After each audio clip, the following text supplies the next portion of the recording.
ধরেন আমি এইখানে ফেব্রুয়ারি মাসে জয়েন করে এখানে উঠেছি, তো ভাইদের ইয়াও অনেক ভালো। তো গত রমজানে মেবি 15-16 রোজা হবে কিনা আমি শিওর বলতে পারছি না। আমাদের পাশের রুমে হুজুর থাকে, আমাদের মসজিদের ইমাম। তো ওনার ওয়াইফে মানে সেহরি খাওয়ার পরে সবাই নামাজে গিয়েছে, তখন ওনার ওয়াইফের গলা আর মুখ চেপে ধরেছে। না, ওনার গলায় স্বর্ণের চেন ছিল, কানে দুল ছিল, এগুলি কোনো কিছু নেয়নি। এবং সেটাও আমাদের বাড়ির যে মালিক আমির ভাই, ওনার গামছাটা উজু করে হাত মুখ মুছে বাহিরে রেখে গিয়েছে, সেইটা দিয়ে তার মুখ জড়িয়ে ধরেছে, কিন্তু সে নামাজে। দেন এই যে গত পরশু দিন, আজ হচ্ছে 22 তারিখ, মানে 19 তারিখ রাত 4টার পরে, আনুমানিক 4টার পরে এই পাশে আগুন দিয়েছে, যে দেখছেন আপনারা এই পাশে আগুন দিয়েছে। তো ওই দিন আমাদের হুজুর সাহেব নামাজ পড়াতে যাবে, উজু করতে উঠে ওনার টের পেয়েছে। তো আমাদের ডাক দিয়ে আমরা সবাই উঠে আগুনটা নিয়ন্ত্রণে আনি। তো একদিন মাঝখানে রেখে আজকে আনুমানিক রাত 3:40-এর দিক হবে, হয়তো 4টার আগে, মানে আজানের আগে এইখানে এই পাশে মানে আগুনটা ধাও ধাও করে। তো আমি এই পাশের রুমেই আমি থাকি, মানে মাঝখানে একটা টিনের বেড়া, হিটটা সরাসরি গিয়ে আমার মাথায় লাগছে। তো আমি তখনই চিৎকার করে উঠছি। তো দেন সবাই বের হয়, যতটুকু তাড়াতাড়ি সম্ভব আমরা এখানে টিউবওয়েল আছে, পুকুর আছে, পানি নিয়ে আমরা নিয়ন্ত্রণে এনেছি। এখন এটা কিভাবে কি, এটা আপনাদের মাধ্যমে তদন্ত করে যদি সুষ্ঠু প্রক্রিয়ার মাধ্যমে বের করা যায় অপরাধীকে, যে আমাদের যে ক্ষতিটা হয়েছে, আমরা যে আতঙ্ক, বিশেষ করে এই বাসায় ভাড়াটিয়াই বেশি আর মহিলা মানুষ বেশি। আমরা এই পুরুষ থাকি শুধু রাতে, যেমন আমি সকাল 8টায় বের হয়ে রাত 8টা-9টার দিকে আসি। এরকম এ ভাই কাজ করে, ভাই আসে রাত 12টার দিকে। হুজুর 5 ওয়াক্ত নামাজ পড়ায়, দেখা যায় বাহিরেই থাকে, বাসায় থাকেই শুধু মহিলা মানুষ। মানে যে এদের একটা সেফটিরও একটা বিষয় থাকে, এগুলো কোনো পুরুষ মানুষ নেই, এদের একটা আতঙ্কিত হামলা হলো না। আপনারা সুষ্ঠু তদন্ত করে যেন অপরাধীকে প্রয়োগাধীনভাবে তদন্ত করে বের করা যায়, এটার একটু ব্যবস্থা করবেন। মানে যদি আপনি টের না পাইতেন তাহলে আপনার কি জীবনের ঝুঁকি ছিল কিনা? অবশ্যই আমার জীবনের ঝুঁকি। এই দেখেন আমার রুমের 3টা দরজা, এইখানে একটা, এই পাশে একটা, ওই পাশে একটা, অলরেডি 2 পাশে আগুন দিয়েছে। আমার এই 2 পাশ দিয়ে বের হওয়ার কোনো পরিস্থিতি ছিল না। বাই চান্স যদি ওই দরজাটা আমার না থাকতো, আমি তো মনে হয় না আমার প্রাণ নিয়ে আমি বের হতে পারতাম, জানটা নিয়ে বের হতে পারতাম। মানে 2টা দরজাই ফুল আগুন। ওই পাশে দরজা ছিল, দেন আমি ওইটা দিয়ে বের হয়ে গেছি। এবং আমার রুমে গেলে দেখবেন আর মাথার উপর পিফর্মগুলি চুয়ে চুয়ে পড়েছে। ওইটা আমার গায়ে পড়লে বুঝতে পারছেন কি একটা অবস্থা হয়ে যেত। আর বের হওয়ার কোনো পরিস্থিতি ছিল না। 4:30 বাজে আগুন লাগাইছে, বুঝলেন? 4:30 বাজে হ্যাঁ, সে ভাবি যে আমার জাগাইছে, আইয়া তাতে নিবাইছে। 2 দিনে গরম হয়েছে, আরেকদিন একটা হুজুর বড় মারতে লইছিল। তো এই ঘটনার পর আপনারা গ্রামের লোকজন কি অবস্থায় আছেন? হ্যাঁ, তো কাঁদছি, কেউ আহে না, এলাকার মানুষ কান্দাকান্দি করছে, ঠিক করবার ইয়া করছি, কাঁদছি, কেউ আহে না কা। আগুন নিবে তো কেউ আসে না? কেউ আহে না কা। আমরা বাড়ির মানুষই খেলে আইছি, ভাইতারা না 1-2 বাড়িতে গেছে, আমরা তো জানি গাছকো হ্যাঁ 2 মাস দিয়ে কেরবো। এখানে গত রমজান মাসে এখানে আমার বোন আর তার মেয়ে নিয়ে, ছোট একটা মেয়ে আছে 3 বছর বয়স, আর একজন আছে অনার্স 2nd ইয়ারে পড়ে, তাদের নিয়ে বসবাস করে। তো তাদের একাধিক ঘর থাকার কারণে তারা পাশে মানে নিজেদের ঘর বাদে যেই বাড়তি ঘর আছে ওগুলো এসে ভাড়াটিয়াদের কাছে ভাড়া দিয়েছে।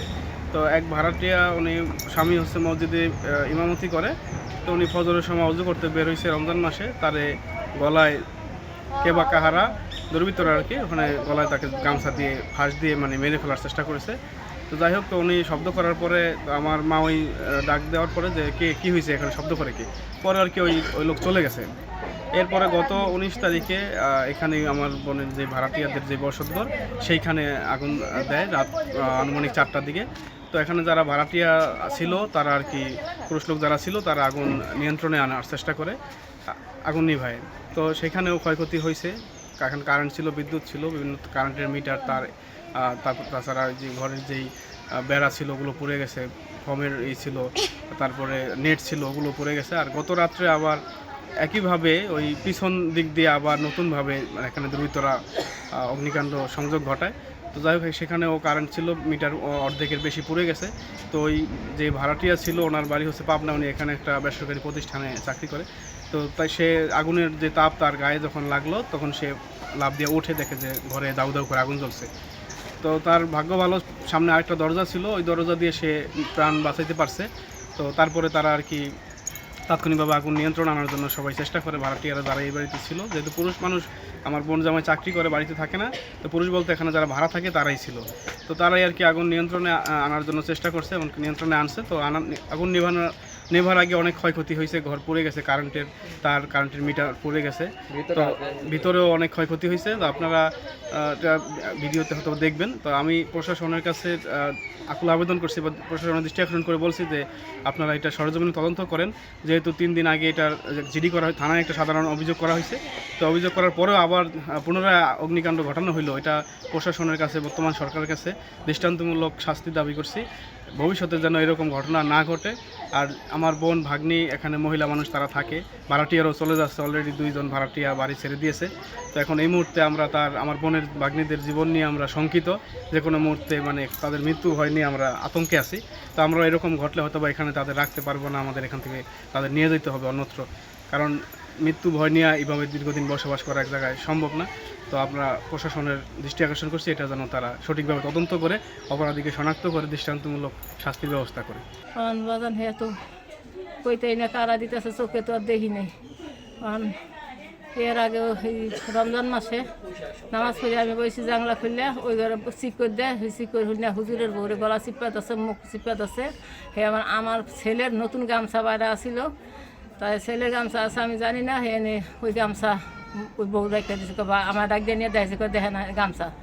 হ্যাঁ আমি কই গামছাটা থুয়ে দাও, যার গামছা সেইটা দিয়ে প্রমাণ হইব। মানে ওই বউর মুখ চাপা দিয়েছিল আর গলা চাপা দিয়েছিল, আর বউ চিক করে দিছে রাত 4টা বাজে, আজানের পর, নামাজের পর এই ঘটনা। হ্যাঁ সে একটা ছেলের দেখলাম যায় দৌড়ে, কিন্তু আমি চিনতে পারিনি কেনা, দৌড়ে গেল বাইরে। এরপরে আবার যখন এই 3 দিন আগে আগুন দিল করে, আরে আমি কইতে পারি না, আগুন দিল করে। হ্যাঁ যে 2 জন বাড়িতে আসিল, হেরা নিবেছে, আমরা 2 জন, 2 ঘর 2 মহিলা। আবার একদিন মধ্যে গেল, আবার আজকে আগুন দিছে ঘরের ভিতর দিয়া, 2 জায়গা দিয়ে দিছে, আজকে বাইরে দেওয়া একখান দিয়ে দিছে, আবার ঘরের ভিতরে দিছে, লাকড়ি ফরমাইল খেয়ে সব জ্বললা। আমি একটু পানি উড়াইতে গেছি, আমি 2 বার আসার খেয়ে পড়ে গেছি, আমি তার পানি দিতেই না। সে বেড়া বাড়িতে 2 জন আসিল, হেরাই আগুন নিবাইছে পানি দিয়া, তালা বান্ধা ঘরে, আবার তালা মারা আসিল ভাড়া দিয়া। আবার একটা লোক আসিল, রুমে ভাড়া দিছি। সেই লোকটার মানে 4 আঙ্গুল দূরে আগুনটা, বেড়া যদি 4 আঙ্গুল পরে হয় উঠে, তাহলে বেড়া করে মরিয়া যায়, আগুনে পূজা মশারিতে আগুন লাগিয়ে পূজা মরিয়া যায়। তখন এইরকম সত্যি আমি যে কে করতে আছে, এত অজান্তা আমরা তো চোখে দেখি নাই, মানে এটা তো একটা প্রশাসনের এই সাহায্য আমাকে চাইতেছি, যে কী করতে পারি, আমরা কেমনে বাঁচতে পারি। আজকেও তো আগুন দিব আইয়া, এটা কে কী করতে আছে, কে কী করলো, এটা একটু প্রশাসনের কাছে আমরা একটু সাহায্য চাইতেছি। কী করুন আর কী করুন, আরও কত ঘটনা আছে। আর 16 বস্তা মাটি বইরা দিচ্ছে রাস্তায়, সেই মাটি দিয়ে হালাই দিছে পুকুরের ভিতরে। মানে আপনাদের সাথে শত্রুতা কাদের এখানে? শত্রুতা কাদের আমি নাম কইতে পারব না, নাম কইলে তো আরও শত্রু আমি করবো বলে বেশি, হে কই নামও কইতে পারব না। মানে কি নিয়ে শত্রুতা? শত্রুতা কি কম সম্পদ আছে কিছু আমাকে। শত্রুতা আমি ওই আধা করা জায়গা রাখছি, আমার পোলার বিল্ডিং, হ্যাঁ জায়গা ভিতরে পড়ছে, হ্যাঁ সে হ্যাঁ বইন পুত্র জায়গা বেসছে আধা করা। তাই আমি মনে করলাম তো আমাকে বিল্ডিংয়ের ভিতরে জায়গায় যে এক জায়গায় জায়গায়, তাই আমি রাখিয়ে দিই, তাই তার বিল্ডিং ভাঙা যাব না। আমি এটা রাখছি এখন অনুমতি ছাড়া, হ্যাঁ অনুমতি ছাড়া, প্রতিবেশীর অনুমতি ছাড়া, সেইটা অপশন দিচ্ছি, আমরা অনুমতি ছাড়া রাখলাম। কারণ এই এত হেরা তো আমার কোনো ক্ষতি করে না, হে আমার জীবন বইতে উপকারী করছে। কারণ আমি কেমন কম হের কথা যে হে আগুন ধরাইছে, হে তো কইতে পারি না। আবার কিছু জায়গা লইয়া আছে, সেটা আর মীমাংসা কইরা দিব, সেটা চলতেছে। কারণ এই যে উপরে 2 দিন আগুন কেরা যে জ্বালাইলো, কি লেগে জ্বালাই, এটা তো কইতে পারতেছি না। আরও অন্য ব্যাপার আছে, আর ব্যাগ কম যাবে না রে বাবা, আরও আছে অনেক কেমনে আন্তাজে কম। হেরা তো আবার আমার উপকারও করছে, হ্যাঁ আমার উপকারও করছে। আমার ঘরে আগুন দেয় দুর্বৃত্তরা, আশেপাশে শত্রু। আমরা আজকে আমার শাশুড়ি 50 বছর এই জায়গায় বসবাস করতেছে, বাড়ি করছে, কিন্তু আমার শাশুড়ি বা আমরা কারো কোনো ক্ষতি করি নাই, কারোর সাথে ঝগড়া লাগি নাই, কিছুই করি নাই। আমরা ঘরের থেকেও বেরোই না, আমার নন্দেরা শাশুড়িরা সবাই খাস পর্দা করে। কিন্তু আমাকে এরকম জীবনের মারিয়া প্ল্যান করতেছে কি জন্য, এটা প্রশাসনে তো দেখতেছে না। প্রশাসনের কাছে নড়িয়া একটা আবেদন করতে গেছি,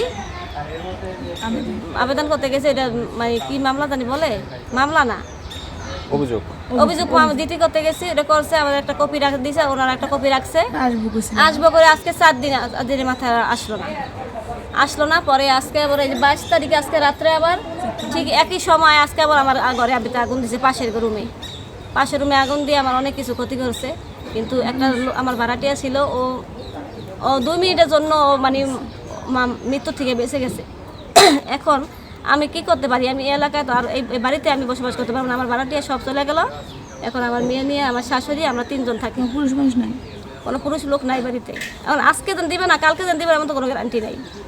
এটা তো আমার প্রশাসন আমার কোনো সাহায্য করতেছে না। আমি ঠিক পাইতে না পাই আমি ত্রিপল লাইনে ফোন দিছি মতন ওনারা ফোন ধরছে, ওনারা ফোন রিসিভ করে ওইটা থানার দ্বারকার কাছে ফোন দিছে। দ্বারকায় আবার আমার জিটির ওই কপিটা নিয়ে আজকে যাইতে বলছিল থানায়। এখন আমি যাই নাই, মেম্বারের হাতে বাদ দিয়ে থেছি। এটা আমি মৃত্যু দুঃখের ভিতরে আছি, আর আমি কি করতে পারি, আমার এখন সরকারের প্রশাসন থেকে সাহায্য চাই। আমি কিভাবে আমি এই বাড়িতে বসবাস করব? এরকম কোনো শত্রু আমার এলাকায় নাই, কিন্তু কেন আমাদের এরকম করতেছে, কেন আমাদের ঘরের ভিতরে আগুন দিতেছে, আমাদের উৎখাত করার লোকিয়া। ওরা যদি আমার হাজব্যান্ডের মাইরে লাইতে চায় বা ওনারা একা মারবো, কিন্তু আমার ভাড়াটিয়া সহ আমাকে সহ পুরা ঘরে যে আগুন দেয়, কি জন্য দেয়? এটা কি কোনো মানুষে দেয়? আমার ঘরে আমার ছেলে একটা হাফেজ, কোরআনে হাফেজ, একটা হাফেজের ঘরে আগুন দিতেছে, আল্লাহ দেখতেছে। আল্লাহ তো এটা যে জায়গায় দাঁড়াইছে ওই জায়গায় সাথে সাথে বিচারটা করে দিয়ে পারতো, কিন্তু আল্লাহ তো এখন করবো না। আর কি বলার আছে আমার, আমি আর কি বলুন? আমি প্রশাসনের সাহায্য চাই। আমার স্বামী আমার বাসায় থাকে না, আমি একটা মেয়ে নিয়ে থাকি। আমার মেয়ে ইন্টার অনার্স 2nd ইয়ারে পড়ে, আমার ছেলেটা কোরআনে হাফেজে ঢাকা মাদ্রাসায় পড়ে। আমি এখন কি করবো? আমি প্রশাসনের ছাড়া আমার আর কেউ নাই, প্রশাসন আমার পাশে থাকতে চাই।